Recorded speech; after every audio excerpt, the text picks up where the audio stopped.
um, the What Illinois Residents Should Know About Climate Change webinar. Today's webinar is the final webinar of our fall season of the new Everyday Environment series. So for the last 10 or so weeks, our series has been featuring lots of different topics on climate change education. And so we just wanted to kind of close it out with this kind of what you can do about it. And so just a little bit about Everyday Environment. Everyday Environment is this series of digital media that explores this web of connections that bind us to the natural world. This is our logo here. So if you're ever like, oh, I don't know if this is Everyday Environment or not, we're always putting things on the logo on it. So if you're ever wondering, that's what it is. If you want to go to the next slide. So again, over the last 10 weeks, we've been doing podcasts, blogs, webinars, short videos, all focused on aspects of climate change, from plant responses to energy to youth. Our most recent one that was released today was about renewable energy, and we interviewed somebody about agrivoltaics, which was really interesting. So this idea of growing crops underneath solar panels. So definitely feel free to check out our website. I actually would love to know from our audience today, Amy, if you could pull up the poll, how how have you engaged with Everyday Environment? If you have, right? If you haven't, you can just click webinar, right? Because you're here today. But we would love to know how you've engaged with us. Um,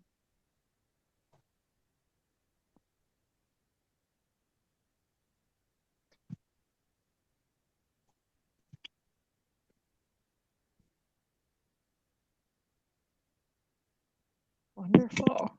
Yeah, getting a lot of responses coming in. Keep them coming.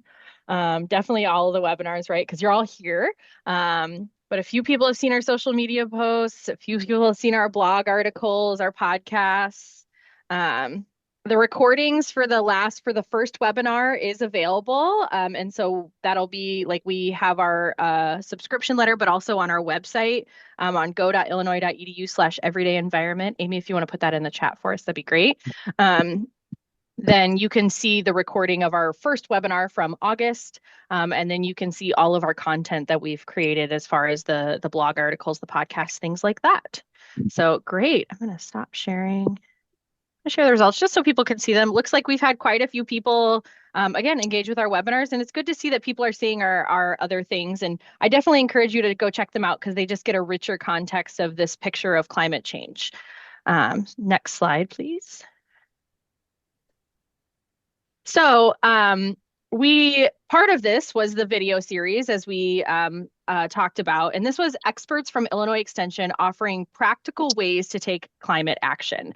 The podcasts and the blogs really focused on just like making a richer picture of what's going on with climate change, from mitigation to adaptation to just like how things are responding to the state of it in general. But we really wanted this video series to focus on what can you do, right? What can people do? And so to close that out, because our wonderful video producers and talent is what we like to call them, because they're very talented, only got like 3-ish minutes to tell you what they know about actions that they could take. We wanted to have this webinar here today so you could hear the little bit richer context, the whys, the hows, and ask them questions as well about these actions and things like that. And so that's what we'll be doing today. This is Linda Derrick. She's actually not able to present for us today, so we have Lisa Merrifield instead, but Linda's video is really wonderful as well. So if you want to go to the next slide, I'll introduce our speakers. So we have 3 speakers today. We have Sarah Zach is going to be speaking on natural lawn care. Carrie Taylor is going to be talking about home energy efficiency. And Lisa Merrifield is going to be speaking about rural renewable energy transition. And so these 3 wonderful speakers are here today to just give you some direction. We feel it. We feel the climate anxiety from everybody, especially as we explore this topic. I've been exploring this topic over the last 10 weeks. And so we hope that these 3 wonderful speakers will give you some action, some way to channel that energy into steps that we can take to address climate change in any way, shape, or form. So I'm going to hand it off to Sarah. Sarah, if you'd like to introduce yourself. Sure. And we'll just have you all introduce yourself at the beginning of your section. That way there's some context into that. And she'll start with natural lawn care. So take it away. Thanks, Abigail. Hi, everyone. Thanks for being here. My name is Sarah Zach, and I'm the Pollution Prevention Specialist for Illinois Indiana Sea Grant and University of Illinois Extension. And my background is in aquatic ecology, and so I work on issues related to water pollution and water quality. And lawn care might not seem like the perfect fit with that, but given issues with runoff and rainfall and watering and things like that, it all kind of ties in.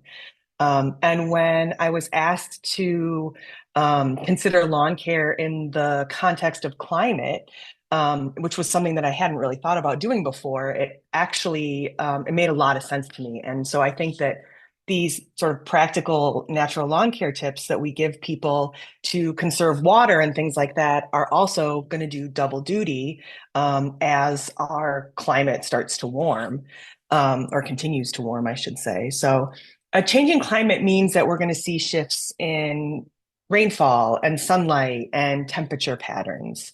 And so the plants that we have in our yard, turf grass, flowers, bushes, all of them, they all have specific conditions that they require so that they can grow and be healthy. So as our climate changes, it's going to fall to us to ensure that we're continually meeting those needs. And that takes time and that takes money and it takes knowledge. So hopefully this can, I'll give you a few tips for how you can do that in a really simple way.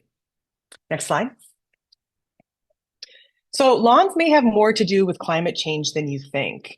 Lawns are everywhere. Okay, if you take a look at this map, you can see that all of the green dots are areas of turf grass.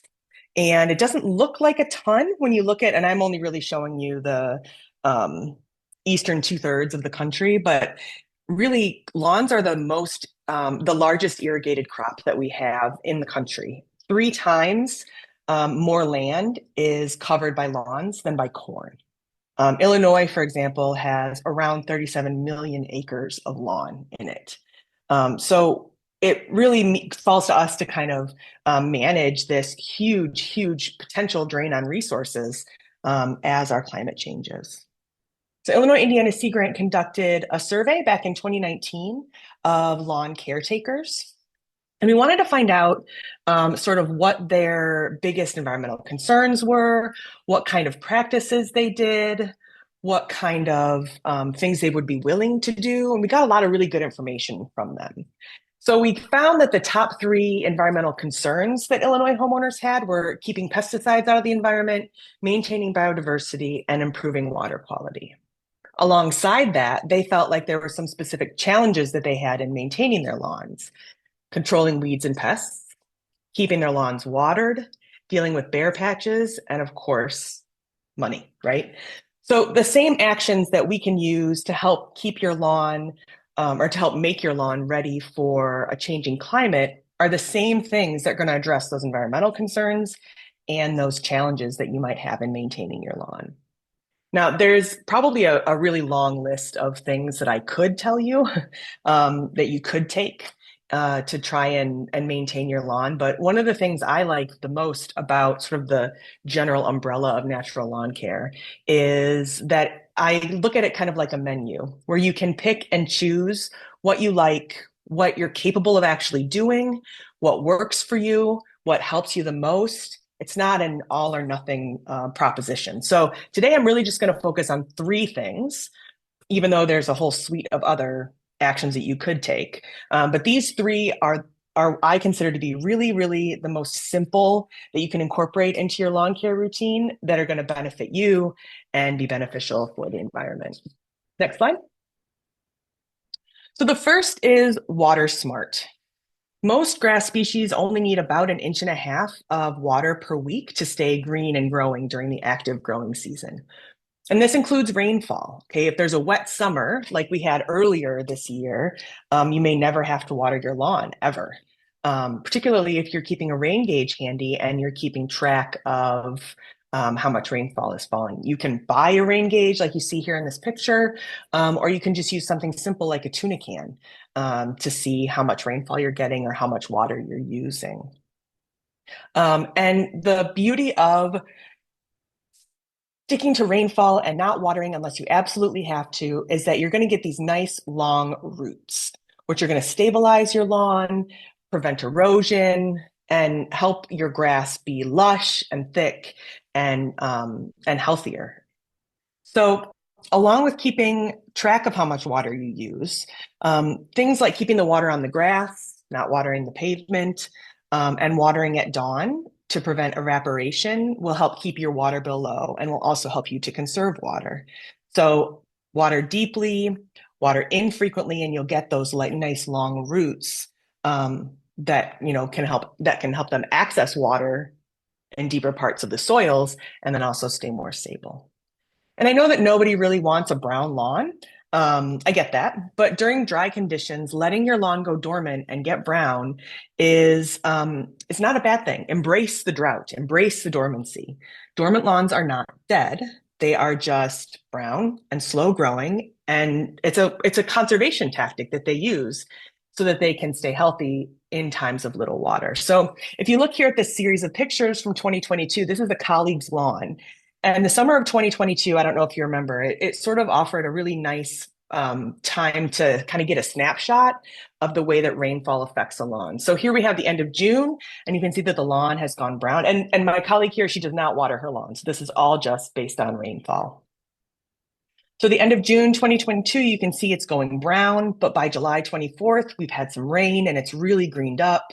But a month later, in August, it's dry again. It was another drought area. But by the time, end of September came along, it greened up just fine and was healthy once the temperatures cooled and we got a little bit more rainfall. So if you must water your lawn in times of drought, just a quarter to a half of an inch of rain every few weeks will keep your lawn from dying and will bring it out of dormancy, but it will keep your lawn from dying. And it should green up and grow without a problem once once the conditions become more favorable. Next slide. Okay, the next step is choosing the right plant for the right place. So native plants like this purple coneflower that we see in the circle are adapted to conditions where you are, and they require less inputs from you, no watering generally, no fertilizing, once the plants are well established. And they should come back beautifully every year if they're perennials. Any sunny, grassy spot can be turned into a native wildflower garden. And fall is a great time to plant wildflower seeds so that your wildflower garden will come up in the spring. Even choosing the right grass species can make a huge difference. This table that you see here, and I know it might be kind of hard to read, but this table has some of the most common grass species that we have up here, the cool season grasses for the most part, and some that are transition zone as well that you may see in Southern Illinois. But all of these species have specific requirements, whether it's the amount of sunlight they need, how they need to be planted, how well they recover from damage and traffic and wear and kids stomping on them. All of those things need to be taken into consideration when you're planting a lawn. So as our climate changes, this becomes even more important to pay attention to because temperature ranges may shift and we may want to start looking at different types of grass in our area. If we're getting warmer and then we might start to see a need for more of the transition grasses to be more farther and farther north in Illinois. So this table is in Illinois Indiana Sea Grant's Right Plant, Right Place brochure, which you can access by clicking on the QR code, and you can download it from there. I'll give you another chance to get it later too. But one other thing that I want to mention too is that a lot of people have tricky spots in their lawns. I am included in this. So whether it's a place where the sun just really beats down, water doesn't soak in, or the soils are really compacted. And I really want to encourage people to plant clover. I've done this in my own yard. Under my kids' swing set, the soils are terrible. Grass would not grow. It was always muddy after the rains. The soils were really compacted, and we gave up trying to plant grass and we spread clover. And now it's like a pillow of clover in the summertime. It's just wonderful. It's green and it's soft. And my kids are much happier landing in that when they jump off the swings rather than hard dirt. The other thing is that it's important to keep in mind that lawn isn't meant to grow everywhere, right? Under a tree, a really shady spot where grass just doesn't grow, maybe just give up. Don't plant grass, and maybe plant some shade tolerant native plants instead, because you don't have to have grass in order to have a usable and beautiful lawn. Next slide. Okay, and the last one I think is the easiest and the most time saving and effort saving for homeowners, for lawn caretakers. The absolute easiest way to save money and time and build a resilient lawn is to pay attention to how you're mowing your lawn, to mow it smart. Keep your lawn at least 3 inches high. 4 is better if you can handle it. When you do mow it, don't take off more than a third of the blade and use a very sharp blade on your mower. And leave those clippings on the lawn, mulch those clippings and leave them on the lawn. Add those nutrients right back to the soil. While you're at it in the fall, mulch your leaves back into the soil too. I don't know anybody who wants to bag grass or wants to bag leaves. And here I am, I'm giving you a pass. Just mulch them. It's good for your lawn. It's easier on you. You don't have to spend all that time and effort bagging things. And these things are going to help your grass a lot. It's going to return these nutrients back. You're not going to have to use synthetic fertilizer, hopefully. And it's going to save you money as well if you had to buy fertilizer or lawn bags for trash pickup. Bonus points if you're using battery powered equipment. Battery powered equipment has come a long way in the last 10 years.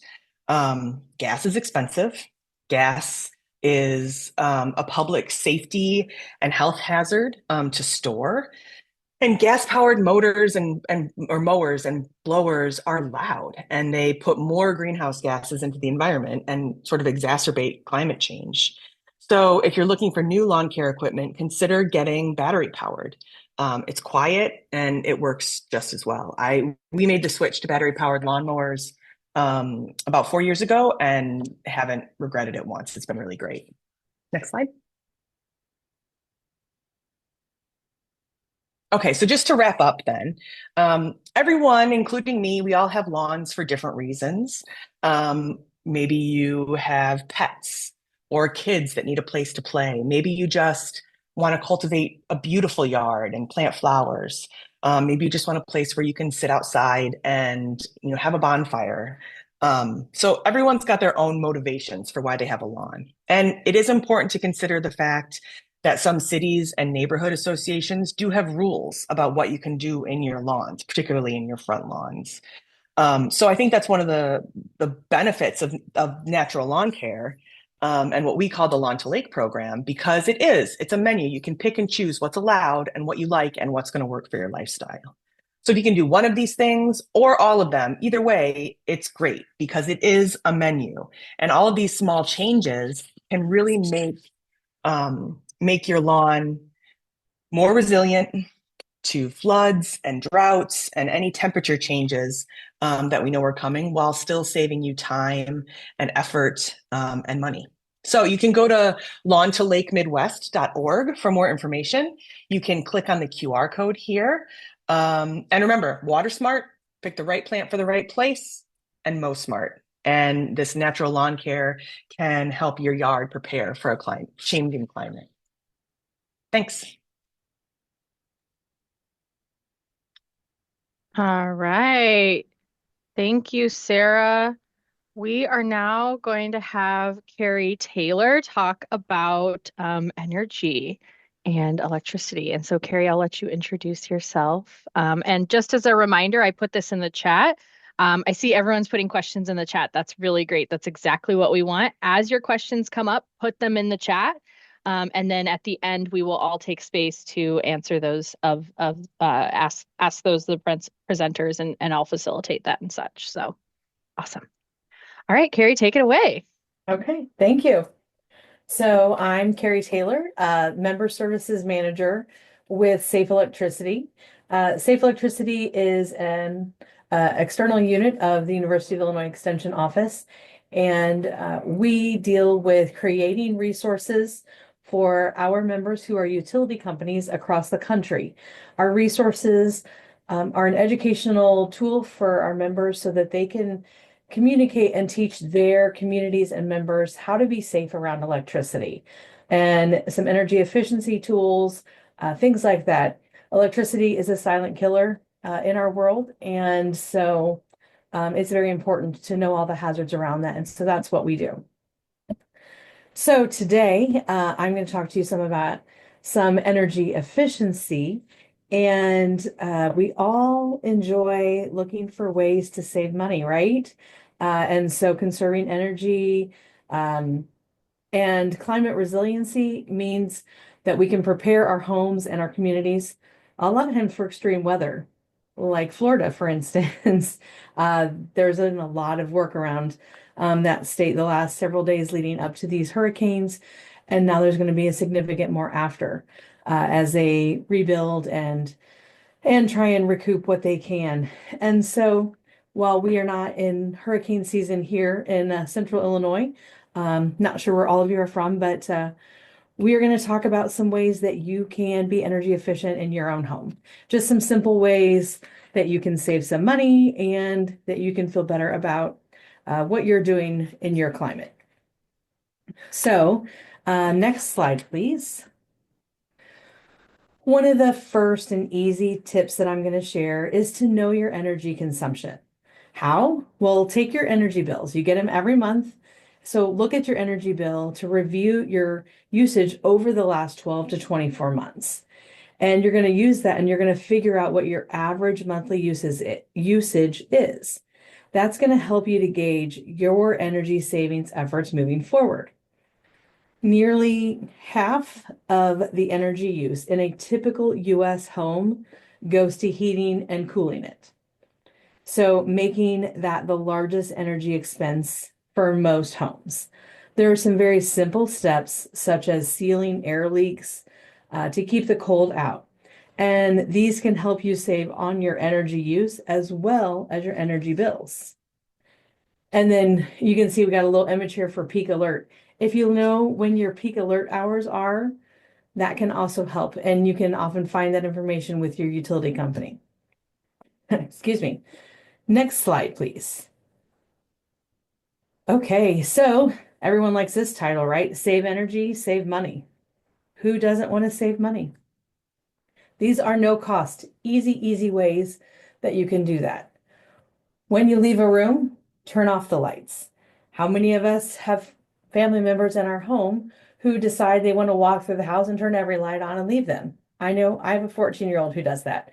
Drives me insane. And I'm sure he's tired of me telling him, turn off the lights.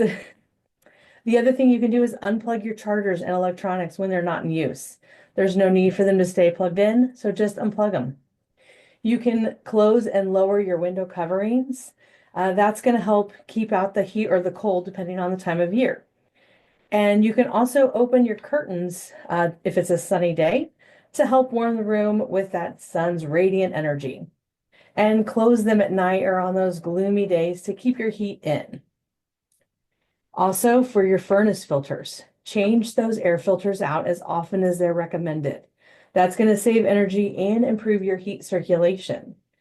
Most of the filters are recommended to be replaced every 1 to 3 months, depending on the filter, the brand, and your furnace. So look at those closely. And there are different levels of air filters that you can purchase for your furnaces that are more energy efficient because they last 3 months, maybe instead of 1. So that also just helps the environment. And then your ceiling fan. Might not think about it, but your ceiling fan can help you. So in the summer, you're going to want your ceiling fan to go counterclockwise. Why? Well, that is going to produce a down breeze, which is going to help keep your room colder. And then you're going to switch it in the fall and winter so that it goes clockwise. And that's going to allow for an updraft that's going to force the warm air down into your room to keep your space warmer. Grilling out in the summer, I think hopefully I love fall, but I think we're on the downhill slope of our summer weather. So keep this one in your back pocket for next summer, but grilling out in the summer can really help keep all that heat out of your kitchen. And then fireplace. We're getting right up to fireplace season here. So close the damper on your fireplace when it's not in use.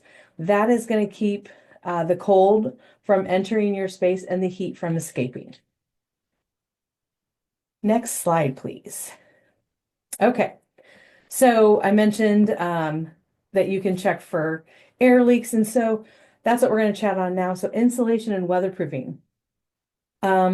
It might take a little bit more effort, but you can insulate your home and weatherproof your windows and your doors.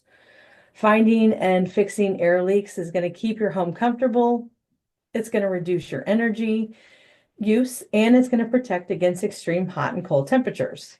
Very simple ways to check for this. You're going to wet your fingertips and you're going to run it around the door frame or the window frame. Another option is you can hold up a tissue to that, and if it waves, then you know there's a bit of a draft coming in. So what do you do if you find a draft? You can use caulk or weather stripping to seal those gaps. Those can be sealed in the walls and the doors and windows, wherever you might find them. And another thing to note is that depending on different materials that were used to build, or wiring comes out of a wall, there could be gaps that could contribute to the loss of heat in your home. So that's a good place for weather stripping. It's relatively easy to use. It's available at your local home improvement store. And then that's going to help stop those drafts. The other thing you can do with your doors is, like this bottom corner picture here, is a door draft stopper. They probably have an official name. I call them a door draft stopper. They've got them like this that slide under the door. They have some that just lean up against the door. Those are relatively inexpensive. You can find it a lot of different places. You can make it with a blanket even, and that's going to help keep some drafts from coming under that door crack. And then if you have older or leaky windows in your house and it's not financially able to be replaced at the current time, that's okay. You can consider a temporary fix by getting those plastic film kits. They're not going to be foolproof, but they can help. So did you know that a whopping 9 out of 10 homes in the United States are under insulated? That's according to the EnergyStar.gov. And that is a lot. 9 out of 10 are under insulated. Homeowners can save an average of 15% on heating and cooling costs, or an average of 11% on your total energy costs by just air sealing your homes and adding insulation to attics, floors, crawl spaces, and basements. Now, adding insulation, again, that's not going to necessarily fall in that free or low cost. It's going to be a bit more, but those are things to consider if you're running issues with the insulation in your house. And then just a basic one is shut your front door.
Is it just me? Can anyone else not hear Carrie? I cannot hear her I either. can't hear. Okay. No. Okay. Hmm. Try mute and unmute Carrie Okay. really quick. Okay. Oh, Can you hear me now? yes, you're good. All right. Okay. So could you hear me up until now? We just couldn't hear you right after the video. So anything you said Oh, after the video, we couldn't hear. okay. Okay. Well, good. All right. So I basically all I said after the video was that was just a fun little video that we created for our members and wanted to share it with you. And I'm sure that many of you have said some of the sayings in that video, or remember your parents saying them when you were younger. And so those are some good, fun little reminders of how to conserve energy. Okay, so moving on, smart home, smart thermostats, all the smart things, right? So another tip that I'd like to share is using your programmable or your smart thermostat in your home. You can use your programmable thermostat's features, and many homeowners have them and just don't use them.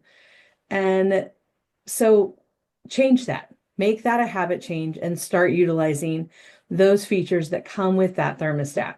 You can allow it to adjust the temperature when no one is home. When you go to bed at night, it can lower. There's a lot of things that you can do to program in it, and that's one of its features of being a programmable thermostat. So I encourage you to look at yours and see what functions it has, see what it can do, and see what you're not using. And I bet you it can make some changes and save some energy for you. So smart thermostat studies your heating and your cooling trends over time and can help reduce your energy bill by optimizing your energy saving tactics. Now, you can also adjust the temperature in your home remotely, and you can know how much energy you're using to heat and to cool your home in real time. Often those connect with your phone or an Alexa or tablet or something. So while a programmable thermostat can help you save money, a smart version earns its name by all the extra things it can do above and beyond programming. In either case, adjusting your thermostat up for air conditioning or down for your furnace, just 1 degree can make a big difference on your utility bill. Excuse me. So the center graphic here is about light bulbs. Light bulbs have really changed over the course of our time, right? And so an easy way that you can make a first step in saving some money on your lighting comes from good old-fashioned smarts and not a literal smart bulb per se. Look around and see what kind of light bulbs you have in your house. By replacing your home's 5 most frequently used light fixtures or bulbs with the Energy Star versions, Energy.gov says you can save approximately $75 a year. I could think of several things I could do with $75 a year, right? So check that. That's an easy way. Find your 5 most frequently used fixtures. And then upgrade your light bulbs. Upgrading your light bulbs can help you replace them very less as well. So, for example, a 60-watt incandescent bulb lasts an average of 1,000 hours, while a 12-watt LED bulb has an average lifespan of 25,000 hours. That's a significant difference. So you're going to save money because you're going to be buying less bulbs. You're going to save time, and you're going to save energy as well. So that's a good energy savings tool to put in your pocket. And then there are smart light bulbs, which allow you to schedule lights and control them remotely. And that can save you some money. And it can, especially if you have someone in your house, like my son, who leaves all the lights on. Now, we did have to train them. Don't touch these switches. We've got some smart bulbs in our house on our entryway lights outside the front door. And so we have them set so they automatically turn on at a certain time and then they automatically turn off. That is great for if you're gone, you don't have to worry about that. It's going to have lights on every single day at the same time. Excuse me. Plus, another side fun feature, they can have colors, and so you can change them for different seasons and holidays. Okay, next slide, please. All right, so renewable energy. Um, so another option that you can use to harness Mother Nature's energy is to draw on our renewable energy sources. Some homeowners consider solar energy arrays to power their homes, while others tap into community solar programs. Whichever you do, if you do either of them, just be sure to do your homework. Contact your utility early in the process so that they can tell you more about grid connection requirements, cost considerations, and possible rebates. So just as a quick wrap up, if you look at this change your habits infographic I've got on the slide here, uh, it's just kind of a refresher. There are many ways to save energy. We've talked about a few of them. Some are free, some are low cost, some are a little bit more expensive and take more effort and time. But regardless of which steps that you do take, they're all going to make a difference. And the main first step is to just change your habits. And then you can start right here with these no cost ways that are super easy and just really um, they just take an effort, a small little effort to walk around your house and to retrain your brain and maybe your family's brain to shut off those lights and to load your dishwashers and your clothes washers and dryers fully, close your window coverings, unplug those electronics when they're not in use. Those are all easy things, and using that programmable thermostat. And they're not going to cost you any money. And in turn, they actually are going to save you some money down the line. And then if you want to move on to some low cost options, that's where you can do some smart strips that turn your power off to unused items, making sure that your HVAC system is regularly serviced and that those filters are changed as they're recommended. You could even do an insulating blanket for hot water heaters. You can find and fill those air leaks in your home and put some caulk in those window door frames where you find those air drafts. And then you could change your programmable thermostat to a smart thermostat if you wanted. And then, of course, there are some more higher end major purchases if you really want to go the gusto to conserve your energy and just become more energy efficient. And that would be to upgrade your HVAC system to a high efficiency one. Purchase energy efficient appliances. You can do all the insulating we talked about in your attics and your basements and crawl spaces. You could get a clothes dryer with the moisture sensor, water saving dishwasher and washing machine, and probably most costly, replacing all your old windows with energy efficiency ones. So those can be some goals that you can set for down the line. You can look into the renewable energy. But again, there are just a lot of things you can do, and there are many that you can do low cost and no cost at all.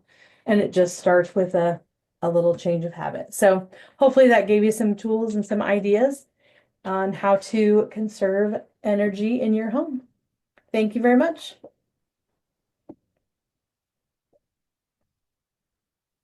Wonderful. Thank you so much, Carrie. Definitely some tips that I'm also going to be taking home with me.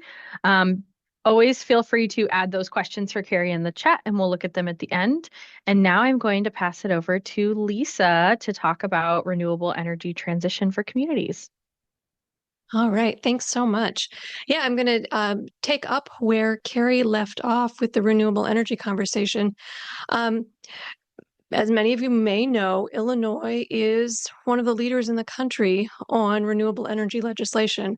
The Climate and Equitable Jobs Act, passed a couple of years ago, sets us up as a state to really make the transition from a fossil fuel-based energy system to a renewable energy system.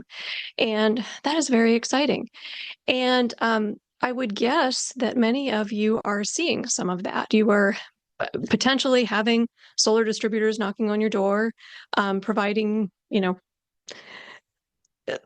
information about some of the incentives that are available, both to you and to them, of course. And I want to echo what Carrie said about doing your homework. There's if somebody knocks on your door and offers you solar panels, please do your due diligence. And what I'm really going to talk about today, because only a few of us, live in houses that are really suitable for solar panels. Even fewer of us live in places where we can put up a wind array. But there are still options for you to make climate-friendly decisions in your power situation. So that's what we're going to talk about. Um, and yeah, and what you can do. Before I do that, I didn't give you a good introduction of who I am and introduce Linda Derack, who couldn't be here today. We are part of what's called the Thriving Communities Technical Assistance Center. This is a US EPA and US DOE funded program that is designed to get federal and state dollars in the hands of communities to do environmental infrastructure work. So not only to do things like renewable energy programs, but also water kinds of programs and any of those kinds of things. And at the end, I'll put a link in so that if you or somebody in your community is interested in reaching out to us, you can get in touch with us because we can help you figure out what grant programs are applicable at the community level and how to apply for them. All right. I'm ready for the next slide. There we go. So the first program I want to mention to you is the Community Solar Program. As I said, not all of our houses are ideal for a solar array. Lots of people have the trees are too big, or you rent and you're not able to really take advantage of some of these programs. But in Illinois, we have something called Community Solar. So this is a developer putting in an array that you can buy into. So you can have the benefits of solar power and reduce your fossil fuel load without having to put an array on your house. So so this is a really exciting program. If you're interested, the Illinois Shines program is a place to start to see where these community arrays are and what the cost is and how to do that. If you have limited income, there is also a program called Illinois Solar for All, which makes sure that we are equitably distributing clean energy around the state. All right, next slide.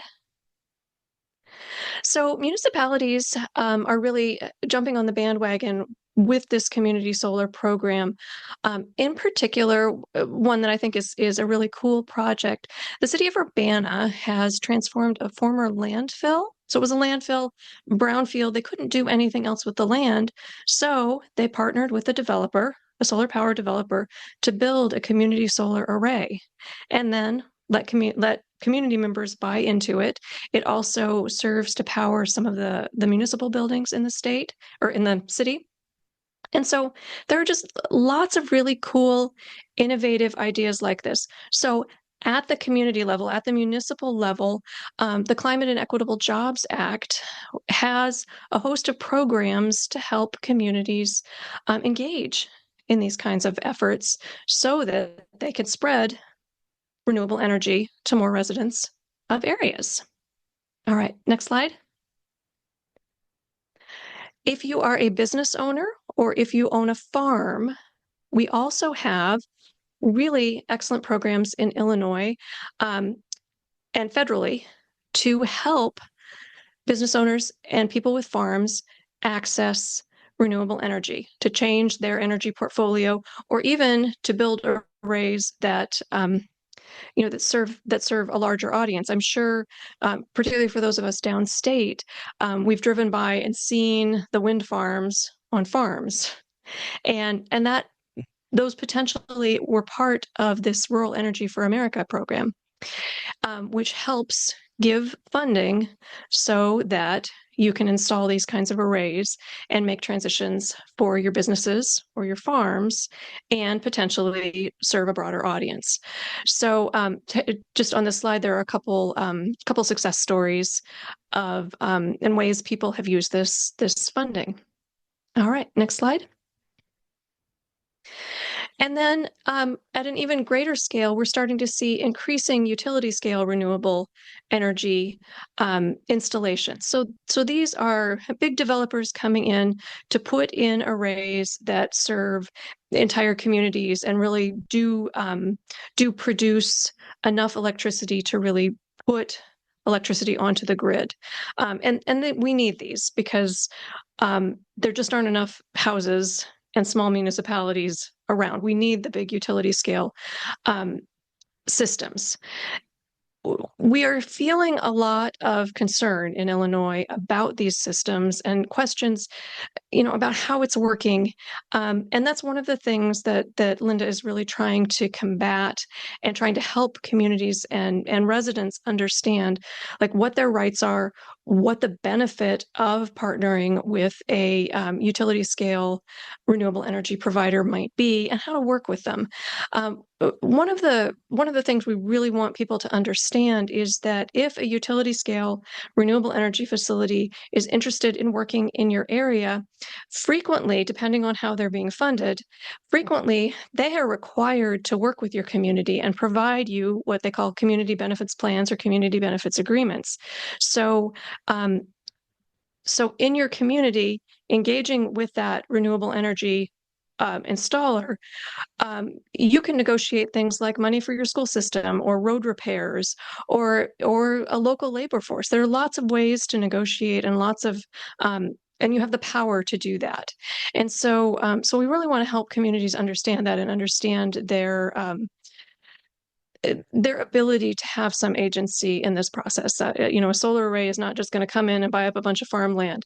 They have some obligation to the community. So um, keep watching. We're talking more about that. We're doing some other webinars on this topic, and we'll continue to be helping communities understand what those rights are.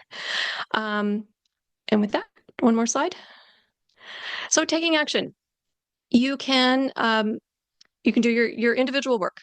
If you want to put a solar array on your house, there are plenty of people out there. Do your homework, do your due diligence.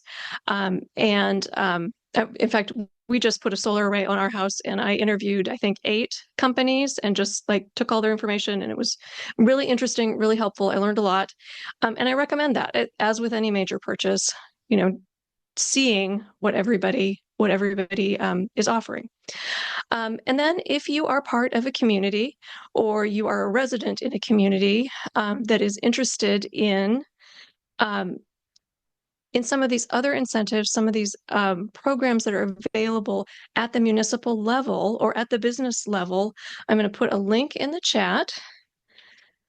This is a link to our Thriving Communities Technical Assistance Center page, and Linda Derhack is the outreach specialist for that effort. So if you fill out our intake form, we will get in touch with you and help you figure out what programs might be right for you, what programs might be most beneficial to you, and then how your community can apply for that funding.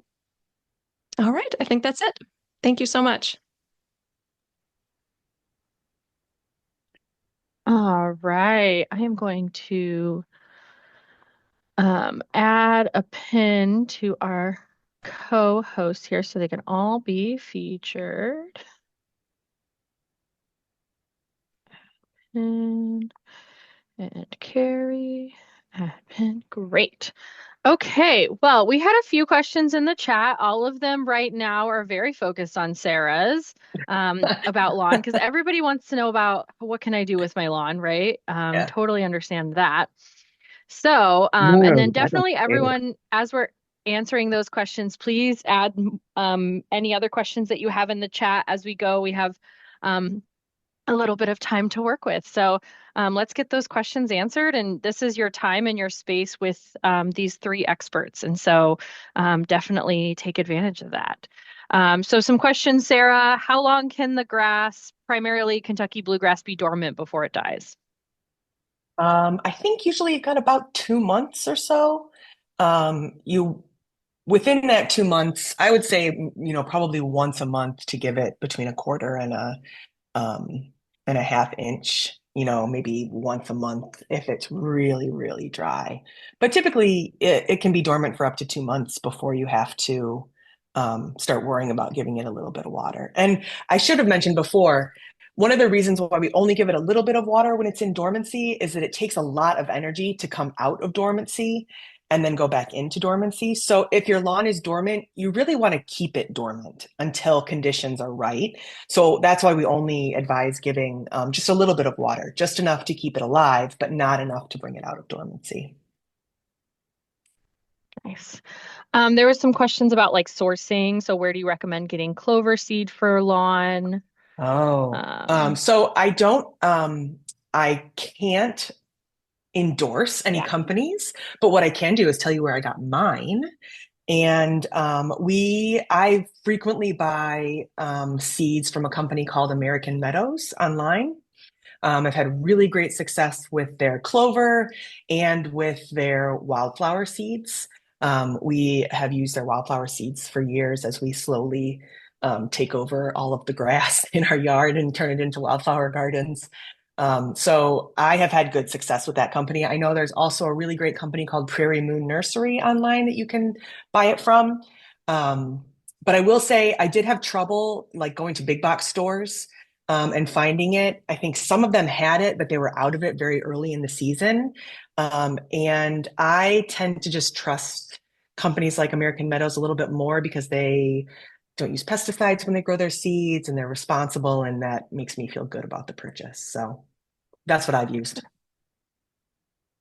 Yeah, as extension professionals, just a heads up for everybody, we have to be a little careful about Yep. how we recommend because we are Yep. state funded, so we can't be seen promoting a specific brand. Um, I'm going to do like a couple more, and then I want to take a quick break in questions just to ask some questions of a question of you all before we lose everybody at the end. But we'll do two more, one more for Sarah and then one for Carrie. So does clover die back complete over winter? This person has trouble with areas being a mud pit in the winter since they don't have regular snow cover. That's a great question. I have regular snow cover. I've never considered that before. My guess is no, because when we have clover seeded in a number of areas, and in the winter times when we haven't had snow, it is not it's not bare. It stays, it's actually sometimes Covered. very green still. Yeah, it's still covered in clover. Okay. So I would say no. I mean, it might depend on the clover species. There's a number of clover species that you use. We just have Dutch white clover. And so we haven't had any problems with it dying back in the winter. And it's right Nice. under our swing set too. So the kids trample the snow down. I mean, the kids are really rough on that spot. And it's been great. So, Carrie, when you say to insulate a basement, do you suggest the basement walls or the basement ceilings? And then what about garages, both walls and ceilings too? Uh, so as far as the basement goes, I mean, I'm I am not an expert on insulation, I will say, by any means, but I would say your best bet, honestly, is going to be to have it assessed because that's going to give you the most information. I know someone in our office, her energy bill was just going crazy and she was like, what on earth is going on? And so she had some professionals come out and assess it. And they actually found, I believe it was that her attic, all the insulation had just disintegrated or had never been put in. And so they were able to really look at it and assess it and determine where that insulation was needed. So I would say for a basement, definitely get a professional or two out there to give you an overall assessment of it. Um, I would assume that they're probably going to, definitely have strong recommendations on what's going to be the most efficient and best option for you for that basement. As far as an attached garage goes, insulating the garage walls and ceilings, especially that border the interior rooms, that's going to have the most impact. So definitely think about that as if you're doing like a DIY garage insulation thing, you want to probably go ahead and do both ceiling and walls. Awesome. Thank you, Carrie. All Mhm. right, we're going to take a quick break from answering questions for us to ask you a question. So, Amy, if you could launch the poll, please. So we want to know that, now that you've heard from these experts, maybe you have some more things to look into. But after today's webinar, what practices do you hope to do? We're not going to check and see if you actually did them, right? We just want to know what kind of inspired you, things like that. And if it's some other action, feel free to add it to the chat if it's something that we didn't mention here. And then lastly, just tell us, how confident you feel in your ability to answer or to implement these things in your lives. 5 being um, very confident and 0 being no, not confident at all. So take a minute to do that.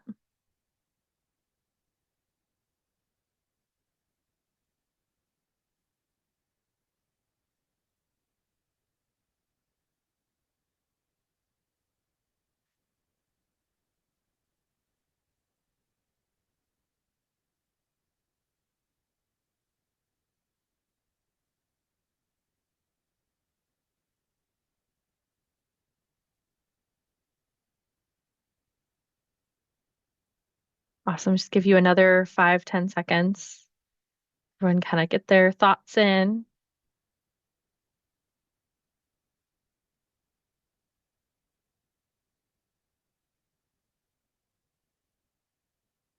Nice. So we definitely have some inspired groups here, people wanting to look in to things that they can do at home, which is really awesome. I love to see that. And that was kind of what we were trying to do is like, what are some things that you feel like you can do? So yeah. All right, we'll go back to the questions. But I just kind of wanted to see. Oops. I don't know if it's still sharing or what it's doing. Okay, back to it. Okay. So, some other questions that I have still for Sarah. Um, and then we'll leave this slide up as well too. Thanks, Amy. So just so you all know, go ahead and check out, you're welcome to check out this our website for Everyday Environment for more of these things. You may be inspired and find other nuggets and tips within all of our content. We're really just trying to inspire people to know more about climate change and also to just talk about it, right? This isn't a thing that, this is a thing that a lot of people are worried about, and this is a way to kind of feel empowered in it and feel that, we're all trying to do something about it. So, all right, back to my questions for Sarah. Um, so, oh, and then Amy keeps reminding me that other things are coming up. Thanks, Amy.